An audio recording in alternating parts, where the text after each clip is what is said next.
आपको दिखाएंगे। साथ ही बताएंगे आदि कैलाश पर 15,000 फीट की ऊंचाई पर अल्ट्रा मैराथन का अद्भुत नजारा।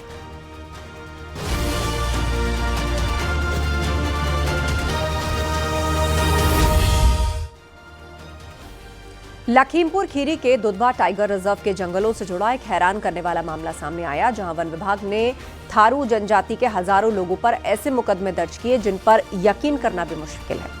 इनमें कोई जन्म से अंधा है तो कोई बचपन से दिव्यांग और कुछ तो ऐसे भी जिनकी मौत सालों पहले हो चुकी है। फिर भी 40 गांवों के 4,000 लोगों पर 2012 में गंभीर आरोप लगाकर मुकदमे दर्ज किए गए, जिसका दंश आज तक गांव वाले झेल रहे हैं।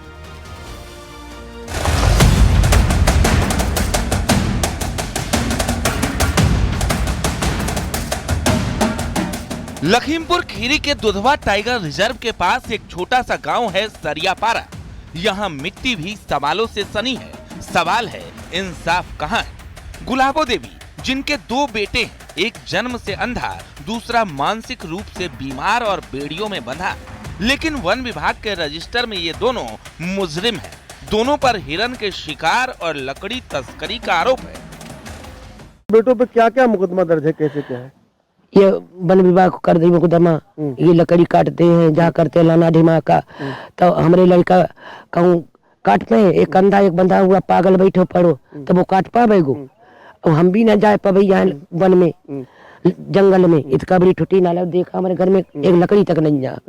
ये सब हुआ 2012 में, जब प्रदेश में समाजवादी पार्टी की सरकार थी। दुधवा के जंगलों से सटे थारू समाज के 40 गाँव में 4,000 से ज्यादा लोगों पर झूठे मुकदमे दर्ज कर दिए गए। वन विभाग ने इन लोगों पर हिरन का शिकार, पक्षियों के अंडे फोड़ना, लकड़ी काटना, मांस बेचने के आरोप लगाए। लेकिन हकीकत ये है कि इनमें से कई लोगों ने जंगल देखा तक नहीं है।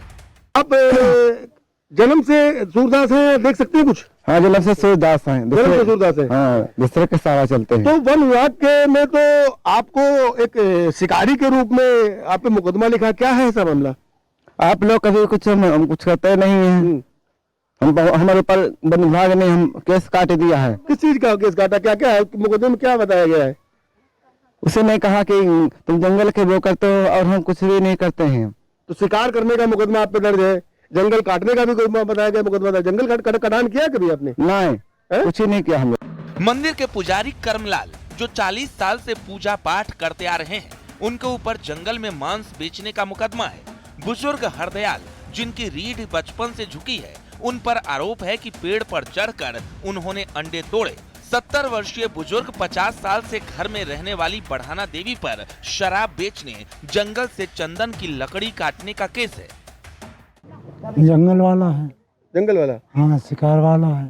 शिकार वाला है। हाँ। तो आपके गांव में कितने लोगों को मुकदमा दर्ज है? बहुत आदमी है। कहते हैं कि हमने कुछ नहीं कर पाते, दिमाग से कमजोर है, हम तो टालोनिया कुछ नहीं हमारे घर में है। अच्छा। हाँ। तो जंगल में शिकार, जंगल में हमने कुछ नहीं कर पाते। जी, हम योगी सरकार और मोदी सरकार से कहना चाहते हैं कि हमको न्याय दिलाएं, सभी को चैन से रहने दें। बात तो किए थे, मगर कोई सुनवाई नहीं हुई। अच्छा। सुनवाई नहीं हुई। हम थारू आदिवासी, हम लोग सिरबोझा लकड़ी जलाने के लिए महिलाएं चली जाती हैं। हाँ, पुजारी। तो आपके ऊपर एक मुकदमा लिखा हुआ, क्या मुकदमा आप पे लिखा हुआ है? हमारे शिकार मचार में लिख दिया। शिकार का? हाँ, हम तो पूजा करते हैं और कुछ भी नहीं करते। हम आरोप लगाए हैं, ये अब मांस मंदरा खाते हम तो 25-40 साल तक हमारे हुए गए हैं, गुरु मंत्र करे और हमने ऊपर मांस मंदिरी का सब आरोप लगाया गया है। गांव वालों का कहना है कि समाजवादी पार्टी की सरकार में वन विभाग ने मनमानी की, किसी की नहीं सुनी। झूठे मुकदमों में फंसे इन लोगों को अब राहत की उम्मीद है मुख्यमंत्री योगी आदित्यनाथ से। इसको लेकर सूबे के मुख्यमंत्री योगी आदित्यनाथ से मिलने 7 गांव के प्रधान उनके आवास लखनऊ पहुंचे थे। मुख्यमंत्री योगी आदित्यनाथ ने इन लोगों को न्याय दिलाने का आश्वासन दिया है। ये कहीं ना कहीं इन गांव के लोग ने मुख्यमंत्री योगी से फरियाद की है कि इनको न्याय मिले और इनके मुकदमे वापस किए जाएं। मनोज शर्मा, न्यूज़ 18, लखीमपुर खीरी।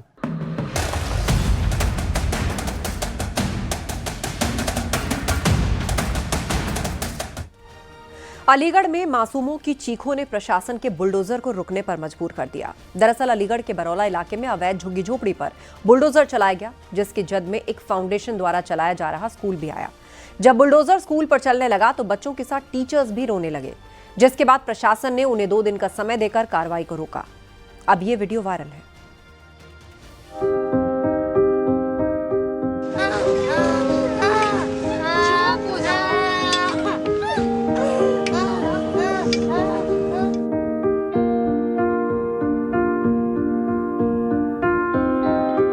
अलीगढ़ से दिल छू लेने वाली तस्वीर सामने आई है, जब बुलडोजर की गरज के बीच बच्चों की सिसकियां गूंज उठी।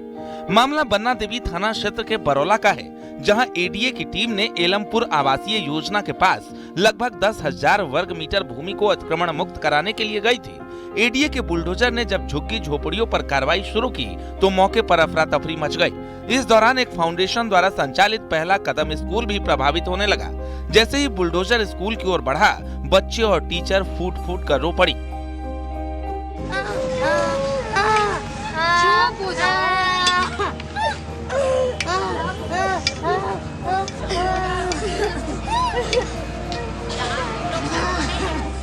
बच्चों की मासूमियत देखकर एडीए अधिकारियों का दिल पसीज गया और उन्होंने स्कूल को तुरंत तोड़ने की बजाय 2 दिन का समय देते हुए उसे शिफ्ट करने की अनुमति दे दी। ये जगह इलीगली ऑक्युपाई थी, तो यहाँ पे हमें ये एविक्ट करना पड़ेगा। फिर एकदम से जब जेसीबी वगैरह हमने देखा यहाँ पे, वो यहाँ पे एविक्शन के लिए आ चुके हैं, तो बहुत दुख हुआ कि अब हम बच्चों को पढ़ा भी पाएंगे या नहीं, या इनका भविष्य अब सुधार भी पाएंगे या नहीं। क्योंकि एक छोटी सी भूमिका निभाना चाहते थे हम इनके भविष्य में, हमारा फाउंडेशन, कि ये लोग जब एक स्कूल में जाए तो वहाँ पे इनको कुछ नया नया ना लगे, इनको एक बेसिक शिक्षा हो कि क्या होता है क्या नहीं होता है। फिलहाल बरौला में कार्रवाई जारी है, लेकिन इस घटना का वीडियो सोशल मीडिया पर तेजी से वायरल हो रहा है। स्कूल था, वहां पर एडीए जैसे ही वहां पर कब्जा मुक्त कराने पहुंचा तो वहां पर बच्चे रोने लगे, जिसका एक वीडियो सोशल मीडिया पर वायरल हो रहा है। वहां पर बच्चों को देख एडीए के अधिकारियों का दिल पसीज गया और उन्होंने 2 दिन का समय उसको शिफ्ट करने का दे दिया है। अलीगढ़ से न्यूज़ 18 रंजीत सिंह। पिथौरागढ़ में भगवान भोले की धरती आदि कैलाश में पहली बार अल्ट्रा मैराथन का आयोजन किया गया।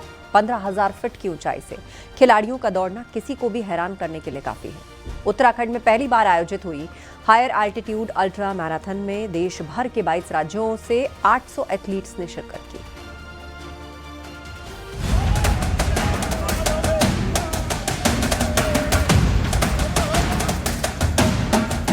₹15,000 फीट की ऊंचाई, -17 डिग्री तापमान, बावजूद इसके खिलाड़ियों के जोश में कोई कमी नहीं दिखाई दी।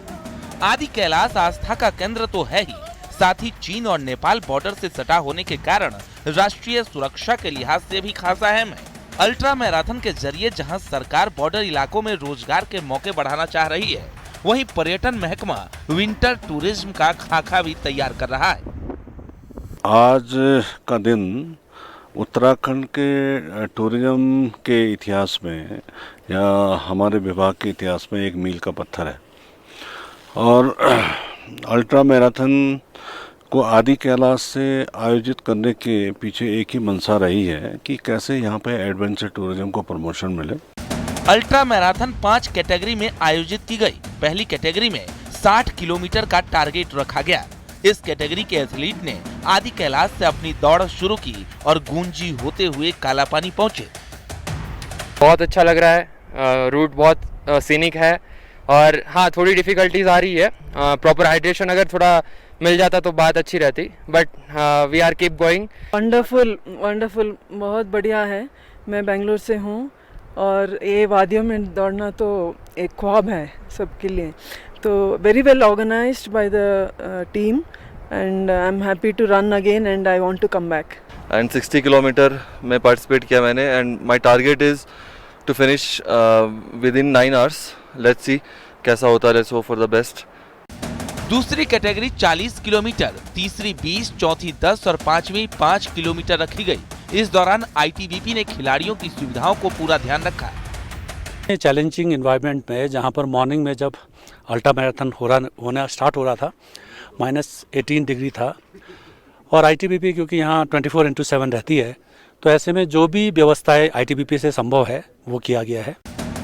आदि कैलाश में हुई अल्ट्रा मैराथन आस्था के साथ रोमांच को खुद में समेटे रही। जिस ट्रैक में खिलाड़ी दौड़ रहे थे वहां चारों ओर बर्फ की सफेद चादर लिपटी है। और I am enjoying really lot. कैसा लग रहा है इसमें? बहुत ही अच्छा लग रहा है। फर्स्ट टाइम आए क्या? फर्स्ट टाइम अल्ट्रा रन है मेरा। Thank you. इससे पहले भी पार्टिसिपेट किया है? इससे पहले कई बार फुल मैराथन में किया बट अल्ट्रा में नहीं किया था। अल्ट्रा फर्स्ट और सीधा हाई एलिवेशन पे मजा आ गया। बहुत ही अच्छा एक्सपीरियंस है। मैं इससे पहले लद्दाख भी रन किया था last year, but this is something else. तो यहाँ थोड़ा एल्टीट्यूड ज़्यादा है बट यस, मतलब बहुत मजा आ रहा है। हमने आदि कैलाश परिक्रमा रन जो थी वो मैंने 21 किलोमीटर कंप्लीट करी है और मेरे साथ मेरा बच्चा और हस्बैंड भी हैं, उन दोनों ने 5 किलोमीटर रन कंप्लीट करी। बहुत अच्छा लगा यहाँ आके, बहुत अच्छा एक्सपीरियंस रहा क्योंकि हाई एल्टीट्यूड में रन करना थोड़ा चैलेंजिंग तो होता ही है, लेकिन मजा आया, बहुत मजा आया। जिस ऊंचाई में इंसान आसानी से सांस नहीं ले पाता है वहां देश भर के खिलाड़ियों ने ऐसा जुनून दिखाया कि लोग दांतों तले अंगुली दबाने को मजबूर हो गए। राज्य में इतिहास का ये दिन है कि आदि कैलाश के इस स्थान में, भगवान भोलेनाथ के पवित्र धाम में लगभग 22 राज्यों के 800 से ज्यादा लोगों ने इस अल्ट्रा हाई एल्टीट्यूड मैराथन में भाग लिया। इस मैराथन में उत्तराखंड के साथ ही बिहार, महाराष्ट्र, कर्नाटक, हरियाणा, यूपी, केरल, राजस्थान, मध्य प्रदेश और हिमाचल सहित कुल 22 राज्यों से खिलाड़ी पहुंचे थे। एक इतिहास है कि ऐसे क्षेत्र में इस प्रकार से कार्यक्रम हुआ, इससे जहां हमारा एक और पर्यटन बढ़ेगा और दूसरे ओर विश्व के मानचित्र में एक अलग ही इस क्षेत्र का एक प्रचार प्रसार होगा और आगामी भविष्य में, आने वाले भविष्य में यहाँ पर्यटन की दृष्टि से और महत्वपूर्ण ये क्षेत्र बनेगा। बॉर्डर इलाके में इतने बड़े आयोजन से स्थानीय लोग भी उत्साहित हैं। लोगों को उम्मीद है कि आने वाले दिनों में ये इलाका पर्यटन के नक्शे में और तेजी से उभरेगा। आदि कैलाश की इस धरती से पहली बार अल्ट्रा मैराथन का यहाँ पर आयोजन हो रहा है। अल्ट्रा मैराथन के जरिए जहाँ साहसिक खेलों को प्रमोट करने की कोशिश उत्तराखंड सरकार कर रही है।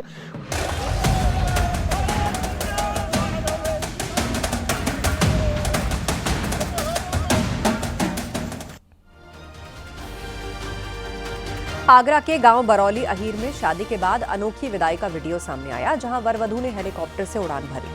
हेलीकॉप्टर से विदाई देखने के लिए गांव में भीड़ उमड़ गई। पिता राजेंद्र सिंह यादव की बेटी की शादी में हेलीकॉप्टर से विदाई करना सपना था, जिसे उन्होंने पूरा किया।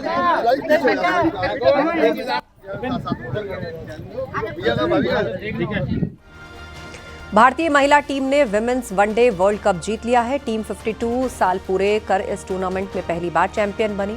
रविवार को मुंबई में खेले गए फाइनल मुकाबले में भारत की लड़कियों ने साउथ अफ्रीका को 52 रनों से हरा दिया।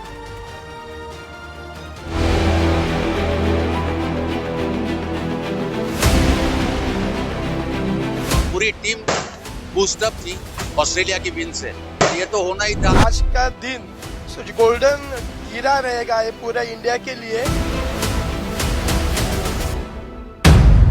दुनिया ने सुनी भारत की शेरनियों की दहाड़, मिल गया नया चैंपियन। महिला क्रिकेट में बजा भारत का डंका।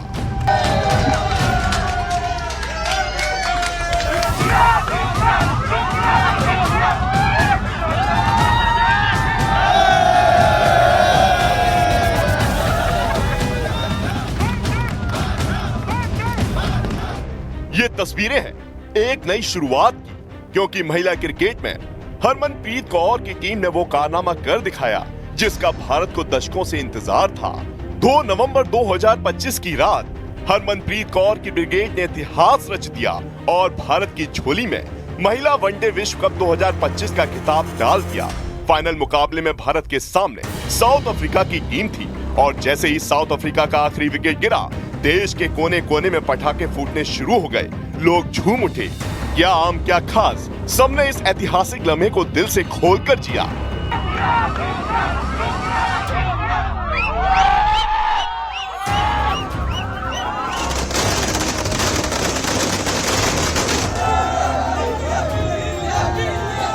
प्रधानमंत्री ने देश की धाकड़ बेटियों को बधाई दी और महिला विश्व कप में भारत की जीत को नए दौर का आगाज बता दिया।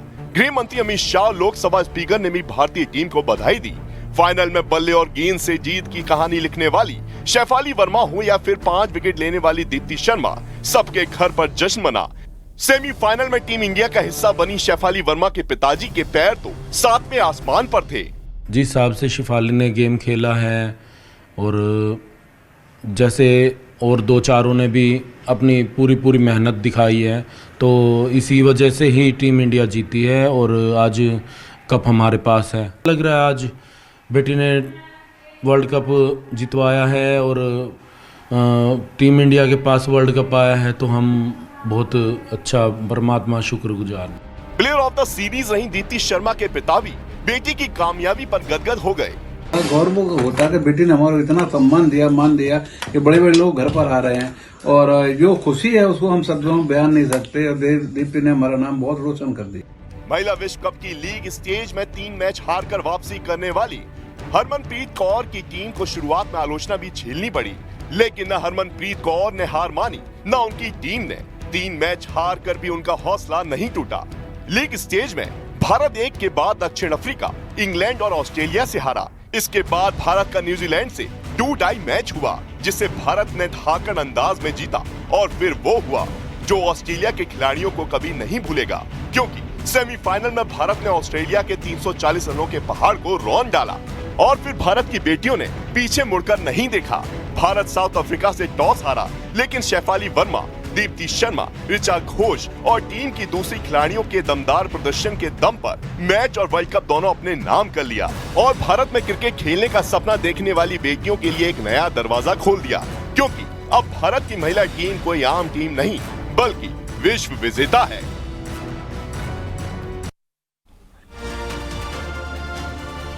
विश्व कप जीतने की खुशी में पूरा देश झूम रहा है। वहीं पीएम मोदी से लेकर सीएम योगी तक ने इन बेटियों को बधाई दी।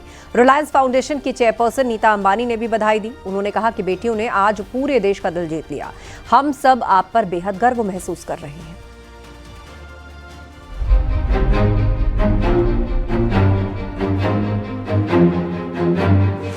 विश्व कप जीतने के बाद भारतीय महिला क्रिकेट टीम के लिए बीसीसीआई ने बड़ा ऐलान किया है। भारतीय महिला टीम को बीसीसीआई ने 51 करोड़ का इनाम देने का ऐलान किया है। जब से अपना वर्ल्ड कप का फर्स्ट मैच हुआ था टिल द फाइनल, मतलब मैं जैसा चाहती थी कि मेरी टीम के लिए जो रहता है कि एज ए सीनियर प्लेयर मैं कैसा एन ऑलराउंड रोल प्ले करूं, और मैंने वैसा ही करा। और फाइनल में जाके जब इतना अच्छा प्रदर्शन होता है कि ट्रॉफी लिफ्ट करने का मौका मिले, तो उससे अच्छी बात और कहीं नहीं हो सकती मुझे लगता है। इसके साथ ही देश की बेटियों को बधाई देने का सिलसिला जारी है। पीएम मोदी ने बधाई देते हुए कहा कि भारतीय महिला टीम की जीत से देश में खुशी है, हमें बेटियों पर गर्व है। ये भारत का पहला विमेन्स वर्ल्ड कप है। मैं हमारी विमेन क्रिकेट टीम को बहुत बहुत बधाई देता हूं। हमें आप पर गर्व है। आपकी ये सफलता देश के करोड़ों नौजवानों को प्रेरित करेगी। टीम इंडिया की जीत पर गृह मंत्री अमित शाह ने भी बधाई दी। उन्होंने विश्व विजेता टीम इंडिया को सलाम किया। शाह ने कहा कि ये देश के लिए गौरवशाली क्षण है। हमारी टीम ने वर्ल्ड कप जीतकर भारत का गौरव आसमान पर पहुंचाया है। आपके शानदार क्रिकेट कौशल ने लाखों लड़कियों के लिए प्रेरणा का मार्ग प्रशस्त किया है। पूरी टीम को बधाई। सीएम योगी ने भी देश की बेटियों को जीत की बधाई दी।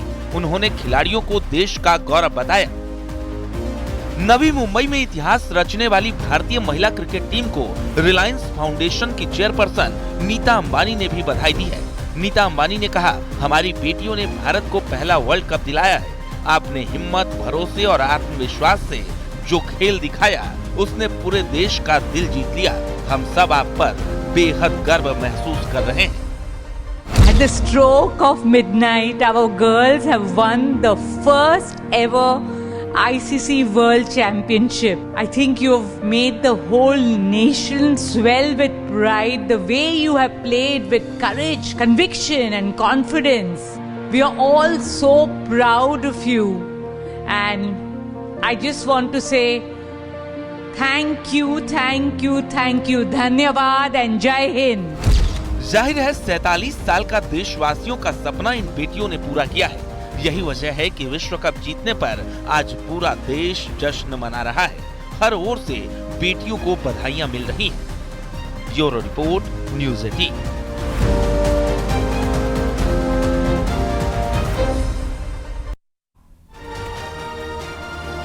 जिस तरह भारत विविधताओं से भरा देश है, ठीक उसी तरह वर्ल्ड चैंपियन बनने वाली भारतीय विमेन क्रिकेटर्स भी अलग अलग परिवेश से आती हैं।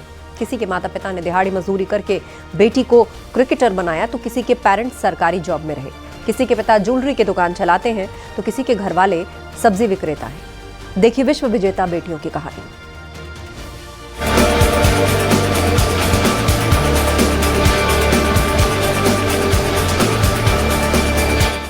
भारत की विश्व विजेता बेटियों का परचम आज दुनिया में लहरा रहा है। देश जश्न में डूबा हुआ है क्योंकि भारत की इन बेटियों ने अपनी मेहनत से जो इतिहास लिखा है वो आने वाली पीढ़ियों के लिए बड़ी प्रेरणा होगी। क्योंकि जिन बेटियों ने विश्व कप जीता है उनकी कहानी भी किसी प्रेरणा से कम नहीं। किसी के पिता सब्जी बेचते हैं, जबकि 260 रन बनाई। इनका जन्म स्थान मोगा पंजाब है। माँ हाउसवाइफ हैं और पिता पूर्व बास्केटबॉल प्लेयर रह चुके हैं। हरलीन देओल इस विश्व कप में 7 मैच खेलकर 169 रन बनाए। जन्म स्थान चंडीगढ़। मां सरकारी कर्मचारी हैं, पिता बिजनेसमैन हैं। दीप्ति शर्मा इस वर्ल्ड कप में 9 मैच खेलकर 215 रन बनाए और 22 विकेट लिए। दीप्ति आगरा की रहने वाली है। मां रिटायर्ड प्रिंसिपल हैं, पिता रेलवे कर्मचारी। शेफाली वर्मा इस विश्व कप में 2 मैच खेली है जिनमें 97 रन बनाए। फाइनल में उन्होंने 87 रन के साथ 2 विकेट भी चटकाए। रोहतक की रहने वाली शेफाली वर्मा की मां हाउसवाइफ हैं और पिता ज्वेलरी शॉप चलाते हैं। भारत विविधताओं का देश है, ठीक उसी तरह क्रिकेट चैंपियन बनी भारतीय क्रिकेट टीम के क्रिकेटर्स भी अलग अलग परिवेश से आते हैं। किसी के पिता ने सब्जी बेचकर अपनी बेटी को क्रिकेट मैच में लाया तो किसी के पिता ठेला लगाते हैं तो किसी के पिता आर्थिक तंगी से जूझकर अपनी बेटी को इस मुकाम तक लाए हैं। जेमिमा रॉड्रिग्स इस विश्व कप में 8 मैच में 292 रन बना चुकी है। मुंबई की रहने वाली जेमिमा की मां स्कूल टीचर है और पिता कोच है। श्री चरनी इस विश्व कप में 9 मैच खेलकर 14 विकेट चटका चुकी है। एर्रा मल्ले आंध्र प्रदेश की रहने वाली श्री चरनी के पिता थर्मल पावर प्रोजेक्ट में कर्मचारी है। स्मृति मंधाना इस विश्व कप के 9 मैच में 434 रन बनाए।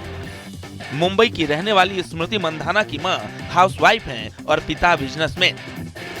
प्रतिका रावल इस वर्ल्ड कप में 7 मैच खेली हैं जिनमें उन्होंने 308 रन बनाए। दिल्ली की रहने वाली प्रतिका की मां हाउसवाइफ हैं और पिता अंपायर। ऋचा घोष इस विश्व कप में 8 मैच खेलकर उन्होंने 235 रन बनाए। सिलीगुड़ी पश्चिम बंगाल की रहने वाली ऋचा की मां हाउसवाइफ हैं और पिता पूर्व क्रिकेटर। 47 वर्षों के लंबे इंतजार के बाद भारतीय महिला क्रिकेट टीम ने वर्ल्ड कप भारत के नाम किया। इस जीत से जहां 140 करोड़ भारतवासी खुश हैं, वहीं अगर मैच के लिहाज से बात की जाए तो खिलाड़ियों ने भी बड़ा योगदान दिया। जहां Shafali Verma player of the match रही, वहीं Deepti Sharma player of the series रही। इन खिलाड़ियों की मेहनत इस जीत के पीछे है ही, लेकिन जो सबसे बड़ी मेहनत है वो इनके परिवारों की भी। अमनजोत कौर इस वर्ल्ड कप में उन्होंने 7 मैच खेले जिसमें 146 रन बनाए और 6 विकेट लिए। चंडीगढ़ की रहने वाली अमनजोत कौर की मां हाउसवाइफ हैं और पिता लकड़ी के ठेकेदार। क्रांति गौड़ इस वर्ल्ड कप में उन्होंने 6 मैच खेले जिसमें 9 विकेट चटकाए। इनका जन्म स्थान छतरपुर मध्य प्रदेश है। मां हाउसवाइफ हैं और पिता पुलिस कर्मचारी। रेणुका सिंह इस वर्ल्ड कप में 6 मैच खेलकर 3 विकेट लिए। शिमला की रहने वाली रेणुका की मां हाउसवाइफ हैं और पिता चतुर्थ श्रेणी के कर्मचारी। राधा यादव इस वर्ल्ड कप में उन्होंने 3 मैच खेले और 4 विकेट चटकाए। कांदीवली मुंबई की रहने वाली राधा यादव की मां हाउसवाइफ हैं और पिता सब्जी दुकान चलाते हैं। स्नेह राणा इस वर्ल्ड कप में उन्होंने 6 मैच खेले, 99 रन बनाए और 7 विकेट चटकाए।